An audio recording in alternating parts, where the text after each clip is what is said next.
again. Welcome to another episode of Azania in Therapy. I'm your host, Thabang, Tlaka. Today, I've got a very special guest, an author, a pastor, academic, entrepreneur, Dr. Katlego Motlhatlego. How are you? No, you? Did I get your name properly? Yes. I didn't butcher it. No, you didn't. So you say, Motlhatlego, do you know what it means? Yes, I do. What does it mean? Motlhatlego is around 5 p.m. where the cattle go back into the kraal, and then they make tea. That's the time, around about that time. Oh, so how would they use it in a sentence? You say at that time? It's a time. Oh, it's a time. Beautiful, beautiful. Now, I mean, you wrote a very interesting book, right? Life with a Narc. What a bondage. Yeah. Why would you write a book like that, you know? And what is it about, you know? I wrote a book like that to educate people about narcissism. Because you find people being married to narcissists, you find people working with narcissists, and they tolerate the toxicity, and they subject to the toxicity, and they don't know how to deal with it. I wrote that book particularly because of the experience of being married to a narcissist. Yeah. Because a narcissist wears a mask. Yeah. In front of people, they are very loving. They are superheroes, but at home they are monsters. Yeah. So yeah. And I mean, you say you wrote this book about narcissism, a narcissist, and it's like also a buzzword. Like people like now, but this one is controlling. This one is a narcissist. I mean, if somebody asked, okay, you wrote a book about that. You said you were married to one. But how do you know? Like, how do you know that? Oh, but this is a proper narcissist, as opposed to just what people say. Like, you know, when people say, but when the husband just says, they ask a question, where are you going? People just say, he's being a narcissist. No. So, so what's the difference between that and a real narcissist in your experience? A real narcissist lies, constantly lies to you, cheats on you, controls you, manipulates you. They put you in a corner where people don't believe you when you say this person does this at home. Yeah. Because they and whatever that they do, they actually project it on you. When they cheat, they say you're the one who's cheating. Yeah. So that's the life with a narcissist. Far beyond that, they always throwing tantrums. Yeah. Yeah, it's hard. Yeah. Staying with one, eh? But I mean, maybe let's dial it a bit back. Before you knew, I'm imagining at some point you guys met. I mean, it was good to the point that you got married, right? When did you start saying, no, man, but there's something wrong here? Like, how do you tell? You see, because I don't imagine that you just thought, here's a narcissist, let's get married.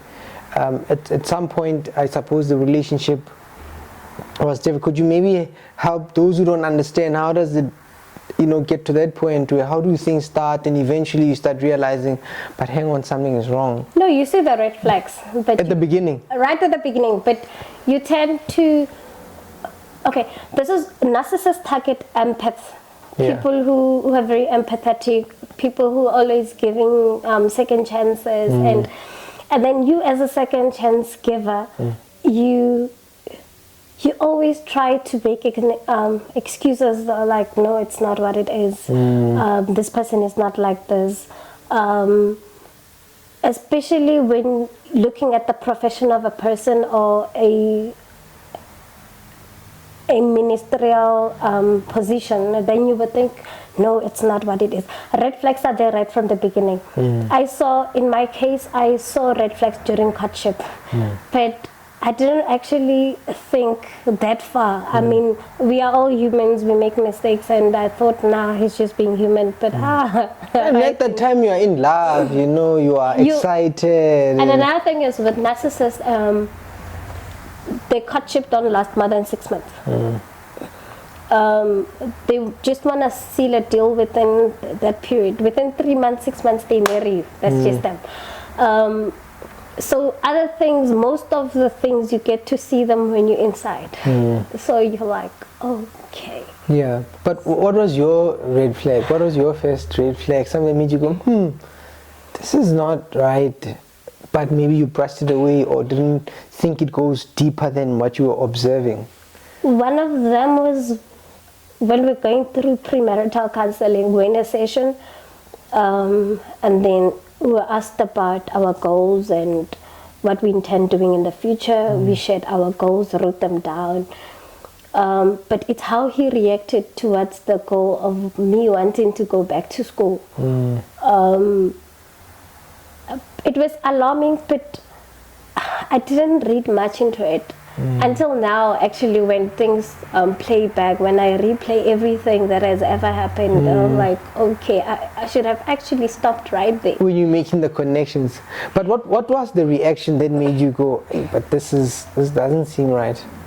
So, what the bishop said to us is that he must support me going back to school. But he's like, no, I don't have money. I don't have money to be taking her to school. I'm like, no, I didn't ask for money. I just want to put it right there that at some point I may be going back to school. Just for me, all I will need is the support. You know, as a husband and wife, you expect your spouse to support you through your dreams and your ambitions and everything else. And what raised eyebrows is when he said that I didn't protect him when the bishop was questioning, and I'm like, for me it was like, okay, but I didn't read much into it. Like, everything is now playing back. I was like, okay, I should have actually stopped right there. Yeah.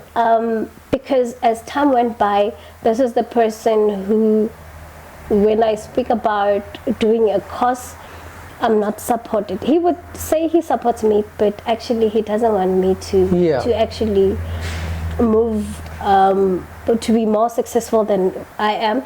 And because I remember last year I actually enrolled for a short course without his knowledge, and when I told him that I actually did this course, imagine you're married to a person but they don't even know that you enrolled for a short course. Yeah. That's where it gets, because I realized that I'm going to be stagnant, because narcissists don't want you to progress unless it benefits them.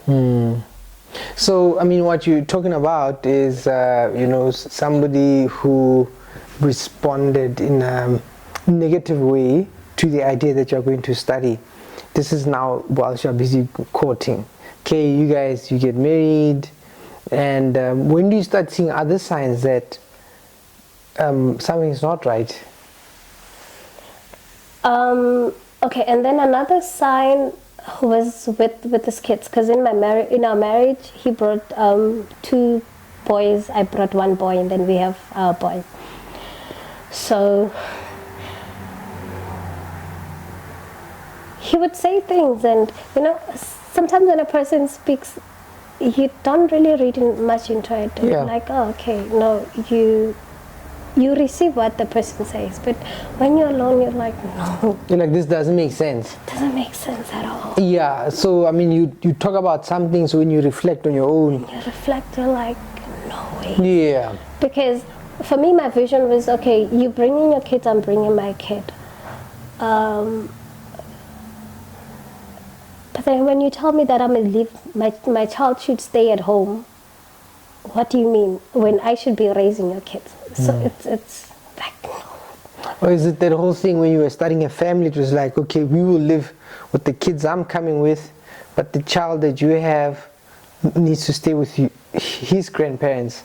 Yeah, it's things like that. But most of it, he actually expressed it when we're actually married now. Okay. So I'm like, no, this is not okay. Yeah. And then how he responds to certain matters as well. Because another thing is, most narcissists, what they do is, for them is a man should be like this, a woman should be like this. Yeah. I find that your house doing women chores, it's a problem for them, most of them. Yeah. because for them it's about controlling. And I was saying to somebody recently that it's disturbing how they make you dependent on them for something. Yeah. And then when you get used to the system, and then they drop you like a ball.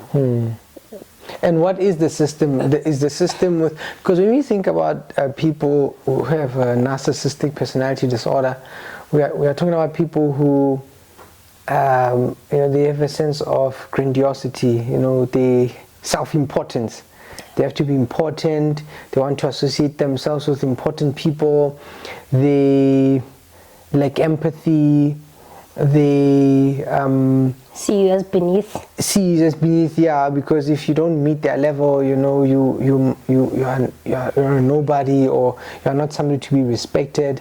And so and yeah, they like power as well. So when you say system, like, say, because I want you to make it simple, like, okay, I'm just gonna make an example. Yeah. You find a couple, they cut, Yeah. and then fine, they get married, and then a few months down the line, a man says, resign from your job. I'll take care of you. Every woman wants that. Yeah, I'll take care of you. We all want to be spoiled. Are you like security? Yes. I mean, if I don't have to wake up, why not? If you're going to meet my needs, why not? Yeah. And then you find this woman that leaves her job, leaves her other interest at the expense of being taken care of. Then when a woman is now dependent financially, especially, then the same man would say, your age mates, your peers, busy working, your peers are busy working out there, you busy sitting here. I see. So, but you're the one who came up with the idea that I should resign. Now you're telling me what my peers are doing. So that kind of and in the midst of it all is now, in that control, you'd find that the same woman is being isolated from friends and family. And what do you think the isolation is about? The isolation is about protecting his image. Yeah. In my case, I was isolated from some of my varsity friends. I love prayer. I love prayer. So he would use a strategy of okay, there was one incident I remember. My friends had invited us for Brian Centurion. Yeah. So he agrees to the date. Everything is okay, so you get an invitation, you tell him, hey, I've got this invitation. Yes. He says, okay, accepts the invitation, and then I communicate to my friends, okay, then we'll come. I'll be coming. Yeah. Come the day when we're supposed to, the morning when we're supposed to be preparing to go now. The Lord says we must go pray. Yeah. So that's what you would say. So yeah, I'm just saying that as a wife, what do you choose?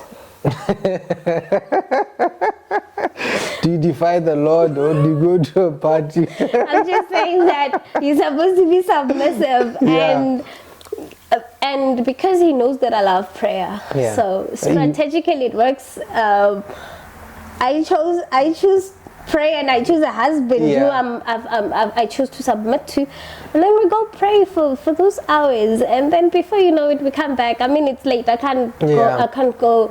And then time goes by. Every time it happens, it repeats itself. Yeah. And then you realize, oh, actually, I've been isolated. Because remember, the same friends also get tired. Because we always invite you, you never come. And so this being isolated, I often get this image of, when lions go on a hunt, right?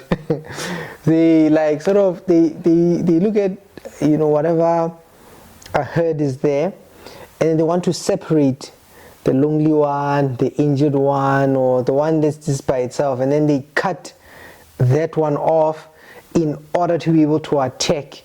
And so people, when people often talk about, say, manipulative partners, and I often think, the separation has to do with the fact that then the person just has you to manipulate you properly. You say to protect them, and what did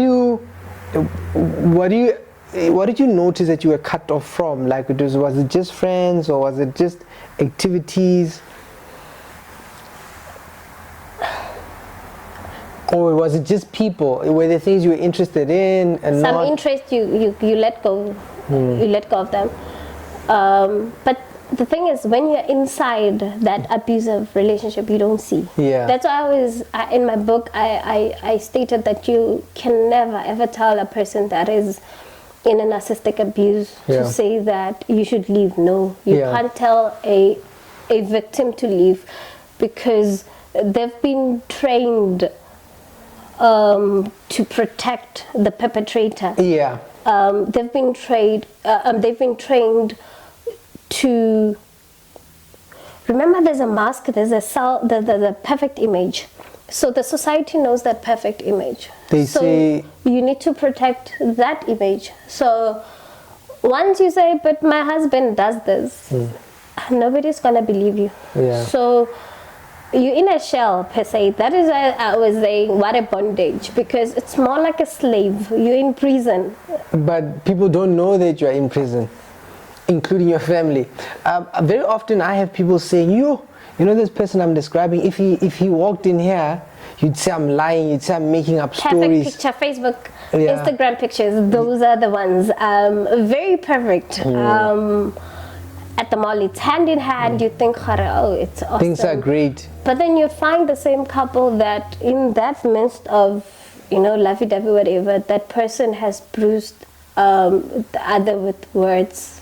You are nothing. Oh, okay, this is deep. Narcissism is deep. It's evil. Yeah, but I can see even when you think about it, it's like you are going. But maybe. So how did you? Because you describe, you saw the red flags. You go into the relationship. You're starting to see more. When did you start having a problem with your partner? To the extent that you start wanting to go out. What was it that made you go, oh my goodness, now I think this has gone beyond what this is enough. There's one picture I recently posted on social media, and then I said, pregnancy is such a beautiful era of your life. Yeah. But with a narcissist, Yeah. it's horror. How come? I don't know, it's by grace. Otherwise I would have gotten miscarriage. When you're pregnant, when you're highly pregnant, but there's things, this person cheats, this person lies, this person manipulates you, controls you. You expect that support, especially when you're pregnant. Yeah.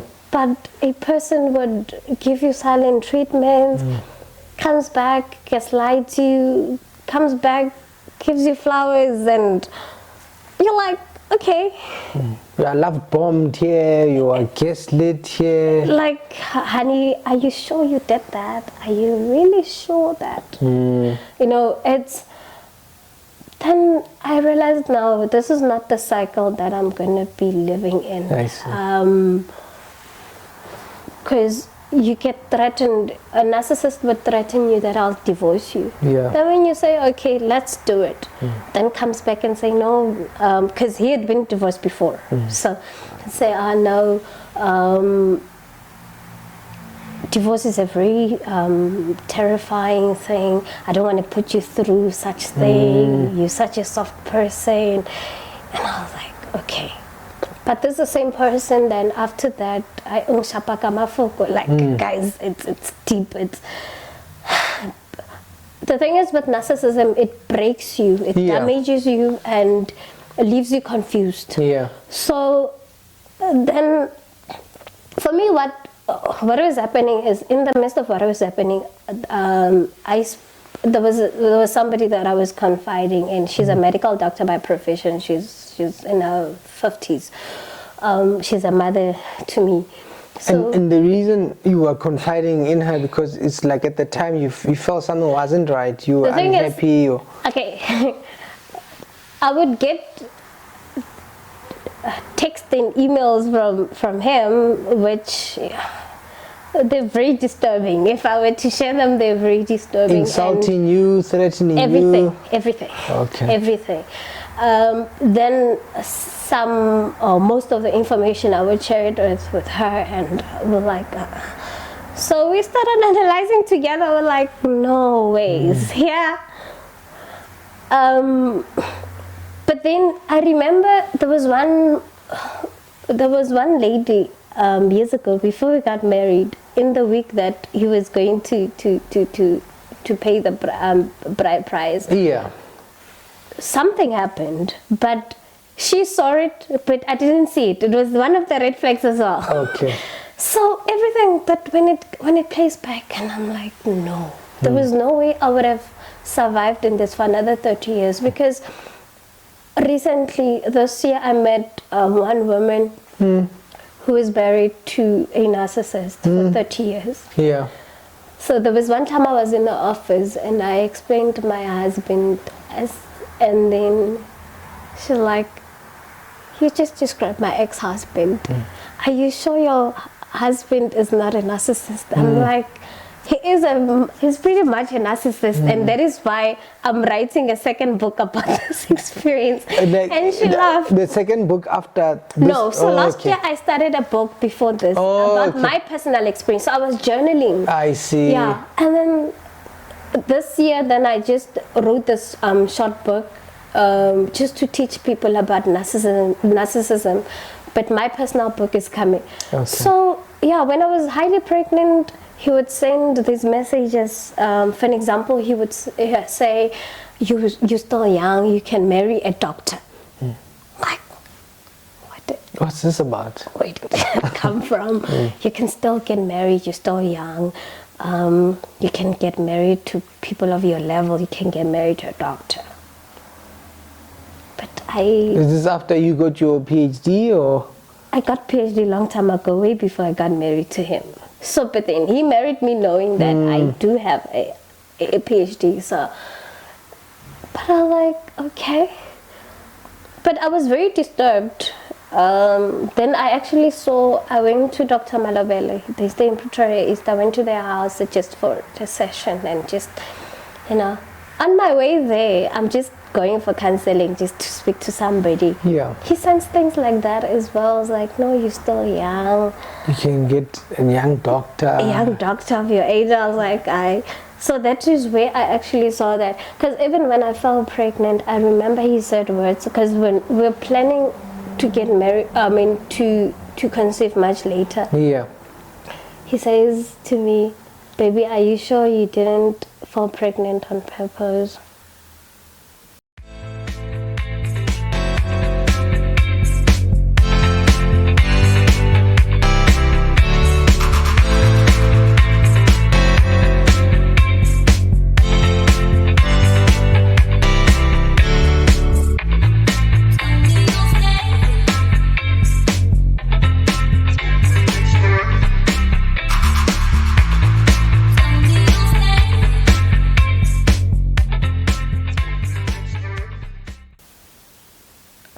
Things like that. Yeah, you were like surprised, like.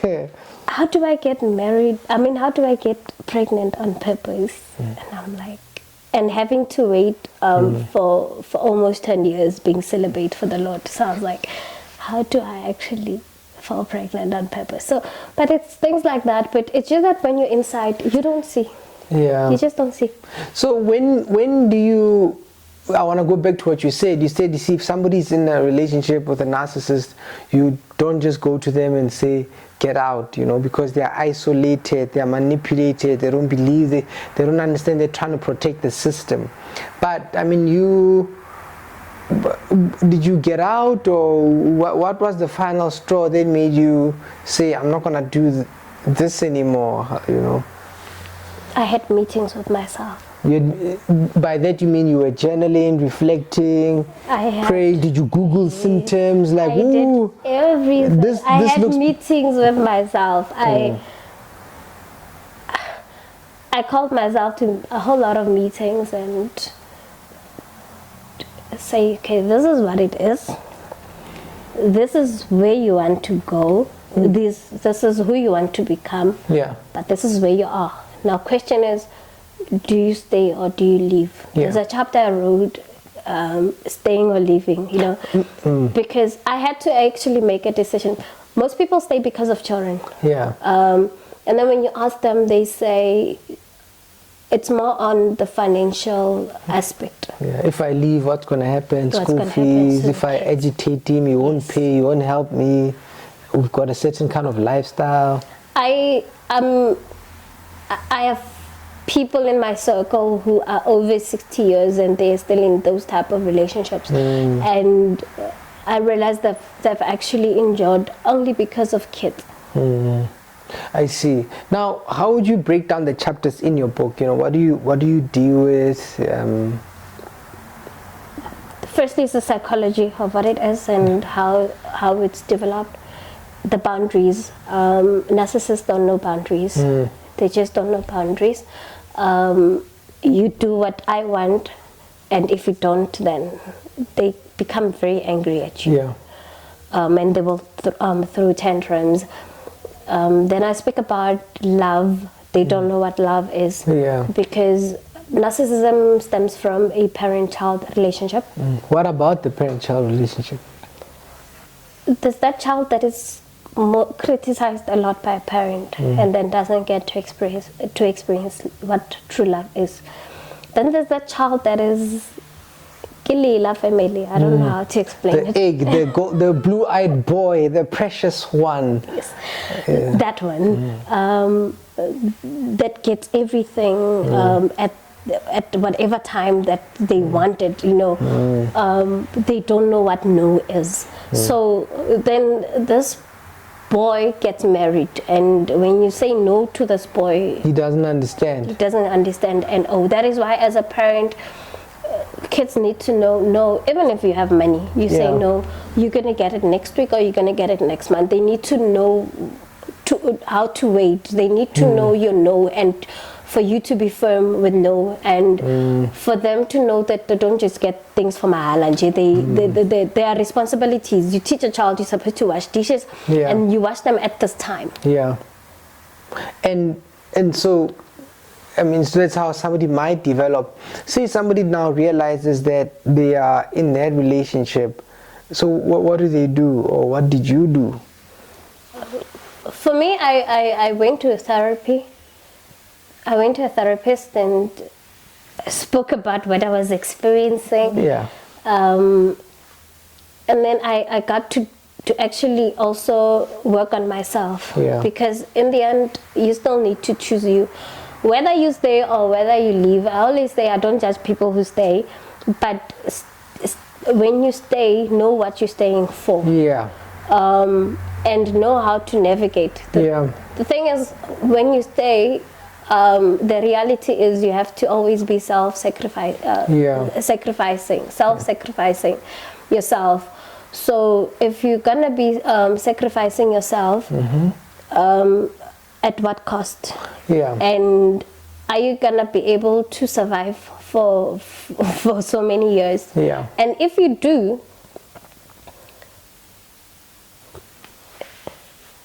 go for therapy, because you need therapy in the end. Because therapy gives you some clarity. Okay, now you've got this idea about, you know, the RR. Is it steps that a person should do once they recognize that they are in a dangerous place? If you can run, please run. Run. Yeah. The reason why I say run, it's because you'll forever be stagnant. Yeah. It'll always be about you putting them on a pedestal. Yeah. And then while your life is stagnant. Yeah. You're not going to be where you want to be if you're in a narcissistic relationship. So run if you can. Okay. But at the same time, even if you're running, go to a therapist. Yeah. And then also reconnect with friends. Okay. But if you choose to stay, you should still go to a therapist, because you really, really need to speak to people, and you still need to speak to family and friends. Okay. And I mean, who do you think should read your book, though? Everyone. Everyone.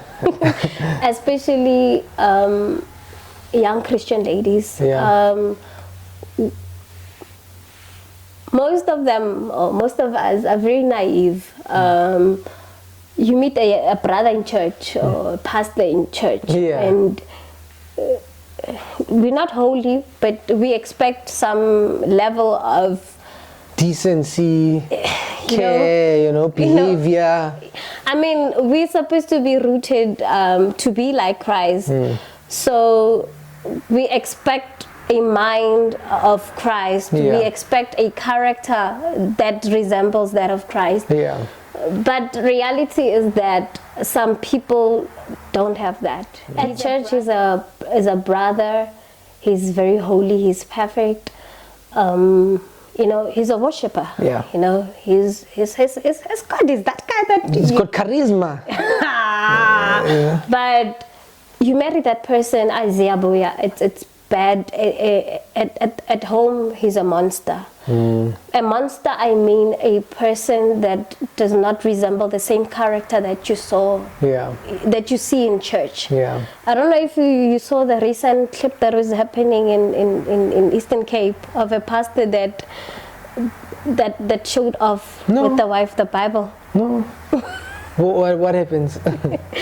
No, he ensured that the Bible was not in that woman's bag, and then made fun of her in front of everyone. I see. It's and when people were actually telling this woman that no, this relationship is not okay, then she comes back and say, no, my husband is fine. Yeah.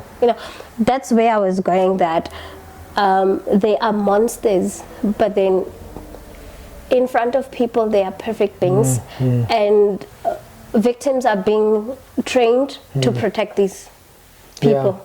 Yeah, I like the word you use, train, because I think people do get trained to stay in such relationships where it's very volatile. You must almost worship the person. They demean you. You must admire them and things like that. And of course, they train you like that, and there are consequences if you don't. And it can be physical. Well, in my case, I don't know if it's fortunate, but it was not physical. Yeah. But I've met two ladies. One is in her 60s. She's divorced. She said, when she was married to an elder of the church. He would beat him in the morning before going to church. So he would beat her before? He would beat her in the morning. Before he goes to church? Yeah, and then they would go to church. Together? And then at church, yes, and then they smile. There's the image that you portray. And if you don't smile, you're going to get it. I'm just saying that by that word training, you get trained to pull up with that image, that perfect image. For me, there was one incident I remember. We were driving to church with my husband, and we argued, like real argued. And actually, because these people, you're not supposed to,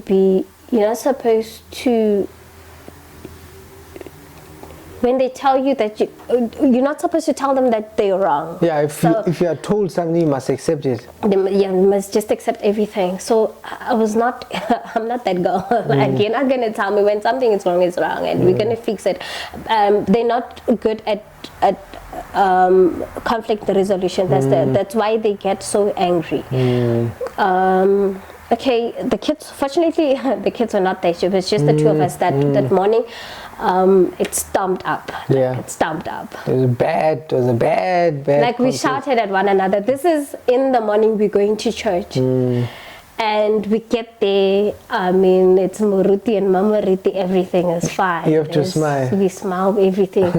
Then there was I remember that day, the intercession, the worship, and he grabbed my hand. This is the same person that, and you forget about everything, Okay, grabbed his hand, and we pray, everything is fine. But after church, I didn't want to go to the counseling room, because I know that, honestly speaking, you're counseling people and telling them about relationships, about marriage, about life in general. Whilst you are struggling. But you're not living the real life.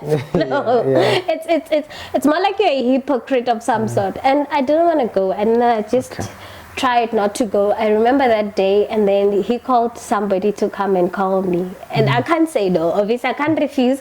And I go, and then life goes on. I pretend, okay, we're back as Mamurutu thing. I was like, imagine how many pastors, how many families live that lie for 30 years, 40 years, 50 years? Yeah. Yeah, it's almost like a double life and you are suffering in silence, you know. And what does the Bible say about double-minded? And so when did you get your breakthrough, you know? So you wrote this book and well, before you, when did you get your breakthrough? When did you feel at peace? When did my breakthrough? Are you still waiting for it? No, I'm very much peaceful. But I think it was the end of last year. I did not want to partake in the Christmas lunch, whatever family. I went home. And that was the last time he actually touched me. And because I realized this is the back and forth. A person gives you silent treatment when you're supposed to be resolving issues, and then comes back as if nothing happened. He comes back, and then you husband and wife again, everything is back, and then there was one time I remember last year, he said, let's separate, but you still serve as we still sleep together. And I'm like, so I must be a sex supply but not be a wife. It doesn't make sense. While he goes out and chases skirts, and I'm like, no, I know. And so my breakthrough point was last year when I said, no, I'm not coming back to this. Because I remember on the 1st of January when I sent him, when we were sharing messages, good wishes messages, Happy New Year and whatnot, I said pity our child was 9 months, he was going to be 10 months in January. I said, pity our baby's not will experience, parents will be going through divorce. Because I realized that if I don't break away from this cycle, this is what I'm going to be living with for the rest of my life, and I don't want that. And looking at the dreams, the ambitions, the goals that I want to achieve, I was like, no. Yeah. And so now after you wrote the book, you know, what was it like for you? Like, what did you realize? What did you understand clearly? And what has the book done for you so far? So far, I didn't know that so many people have gone through the same experience. There's one lady, she's a sister friend. She even posted on Facebook. She's like, she was sitting on the veranda. Yeah. She didn't even feel the cold when she was reading my book. So she could relate, you know. Because she's like, no, this is what she wrote. She's like, it's like I wrote everything that she has ever experienced. I just penned it down. Yeah. And it's not just one, but a whole lot of people. Yeah. Because now, just yesterday, I was speaking to my cousin, and she's like, because she recently got her copy, I think 2 weeks ago. Yeah. Her friend got home the day after, grabbed that book. She's like, this woman has narrated everything. It's like, this woman is like speaking about my life. Yeah. So you realize that a whole lot of people go through the same thing, but then some don't actually understand what it is. Yeah. And what do you think we can do, you know? So what ideas do you start getting when people start giving you feedback that, my word, you wrote this book and it's reflecting my life, and you're like, oh, okay, it's not just me, so it like resonates. What do you start thinking? Do you think people need to learn more? Yes, definitely. Well, of course, people should buy your book and read about it so they can be aware. But do you think we need to talk more, create more awareness about people with personality disorders? Please, yes, it's necessary. But far above, we need to correct the system of how we parent our kids, especially boys. Yeah. In what way? Don't criticize them too much, but at the same time, don't don't treat them like eggs. Yeah. There needs to be a balance. Yeah. Teach them what love is, unconditional love, but at the same time teach them boundaries, teach them all these things, because the problem is where it stems from, the parent-child relationship, where they don't know what love is. Yeah. Or proper love. Not being manipulated or criticized. No. So it's not that love that I'm going to give you chocolate when you do good. I'm going to give you a merit or an award only when you do good. But when you do bad, let me show you that you do bad, and still I show you that you are my child. I love you even if you do mistakes. I see. And I mean, anything else that I should have asked you that I didn't, or you think is important to know? No, it's just, I just want to say that a whole lot of people are bruised out there. Women are bruised, but they don't know that they are in this prison, in this slavery. And I don't know sometimes how to help them, because like I said, you can't tell them to leave. Well, I think you've started by writing a book which brings some awareness, and when you understand and you see things. And if literature says 90% are pastors, then what happens to the church? That's an interesting idea. I mean, I'm interested in how they found that out. Did they do like a sample survey? You know, but that's interesting. But thank you very much. And I hope more people read and they actually learn for themselves and for their partners and for their children. Yeah, another thing that I forgot is that with narcissism, there's no co-parenting. Yeah. There's what we call parallel parenting. If the person does something for the child, it's okay. But there's no co-parenting. Because what they will do is, for them to do something for the child, they need to get you, manipulate you and control you. Which if you refuse, then the child doesn't. Like in my case, because I refuse to be manipulated and controlled, so the child does not get taken care of. Then everything's on you now. Yes. Okay. So if I allow him to take care of the child, then I need to allow him to control me. But because I chose myself, then you know. There's a price to pay there. Yeah. So. Yeah. Interesting stuff. Yeah, but it's only things that you actually discover when you're actually inside. Yeah. Do you see it better now that you're out? Do you understand better now that you're out? The patterns, I understand them better, and as I've explained it in my book, that to just wrap it up, narcissistic marriage or relationship, dating, whatever, you're basically alone, but you're married, or you're in a relationship but you're alone. To serve someone? Yes. Okay. Thank you very much.